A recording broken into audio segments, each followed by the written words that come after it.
questo è il quadro, questo è il loro modo di procedere. E vedete, e mentre il Veneto avrebbe delle chance, delle potenzialità per quanto concerne un futuro economico diverso, cioè proprio potrebbe essere forse la prima regione d'Italia a mettere in campo le sue potenzialità per avere un'economia verde consistente, ha molte cose che mancano, molte cose alla produzione di CO2, è una delle regioni peggiori d'Italia per carità, ma anche molte potenzialità per il suo territorio, per il suo ambiente, per la sua agricoltura, per l'acqua che ha. Per carità, una delle cose fatte dalla regione Veneto nel 2004 è praticamente chiamato col piano per le acque. Benissimo, è stato fatto, ma nessuno ha visto i risultati, nel senso che è rimasto lettera morta. Bene, il Veneto ha molte potenzialità, per esempio anche nelle energie rinnovabili. Io insisto sempre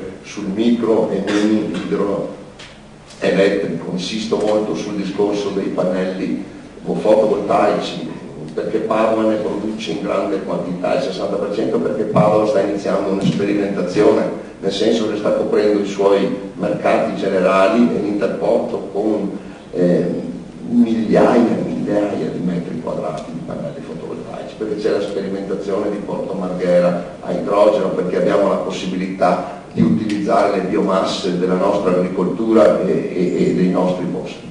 Tutta questa cosa, una volta convertita a carbone, la centrale di Porto Tolle, ieri mi hanno spiegato con che sistemi, che sarebbero del tutto, secondo loro, sicuri e non inquinanti, bene, avremo il 90% di energia, avremo quasi l'autonomia energetica. Con l'idroelettrico, con il fotovoltaico e le biomasse avremo addirittura la possibilità di esportare o comunque di rispondere alle esigenze.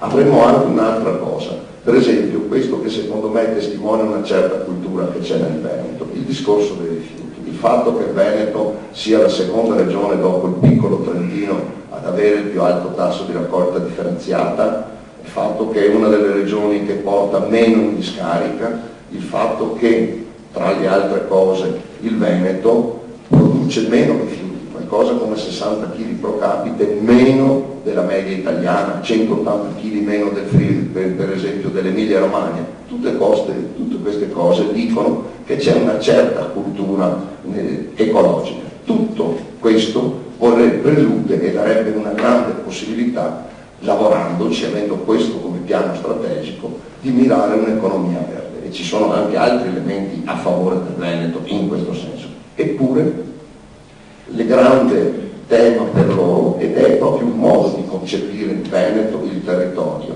è quello di fare business con gli inceneritori, anche se per quelli urbani, per i rifiuti urbani mi pare che non ci sia nessun problema, e per quelli speciali e tossico-nocivi il deficit non è così consistente come dicono da mettere in uso altri inceneritori, altri termovalorizzatori. Invece che i termovalorizzatori potremmo usare veramente le energie rinnovabili e casomai parlare di educazione alla produzione di minori rifiuti. Siccome siamo su questo abbastanza avanti e c'è una cultura di base in questo senso, basterebbe insistere su questa. Eppure vedete, loro decidono di metterlo in funzione, di autorizzarlo adesso, non aspettando la giunta nuova, perché anche qui c'è un problema di rapporti tra di loro. E vedete, tutte queste cose non fatte, tutte queste cose non completate hanno una ragione precisa, mi avvio alla conclusione, una ragione precisa.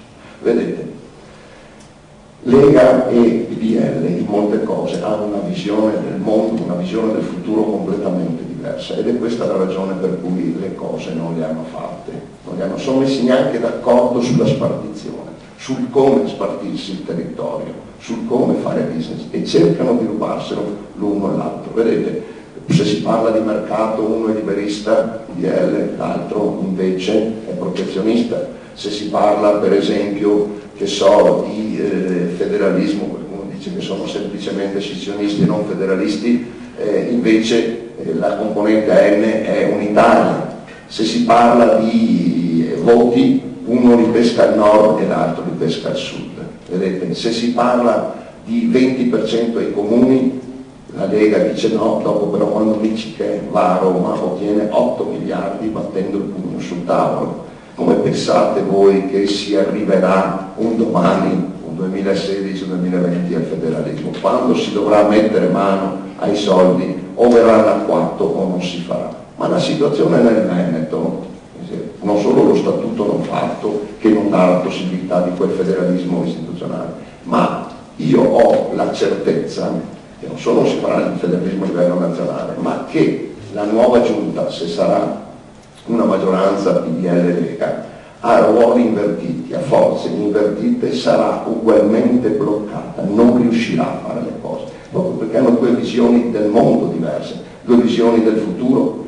La Lega ha detto no a tutte le opere pubbliche, il PDL le vuole fare tutte, e via dicendo. Vedete, perché sono sicuro di questo? Perché in questa campagna elettorale, che prelude a un cambiamento epocale nel Veneto se vince la Lega Zaglia è interessato a una cosa sola, e finisco.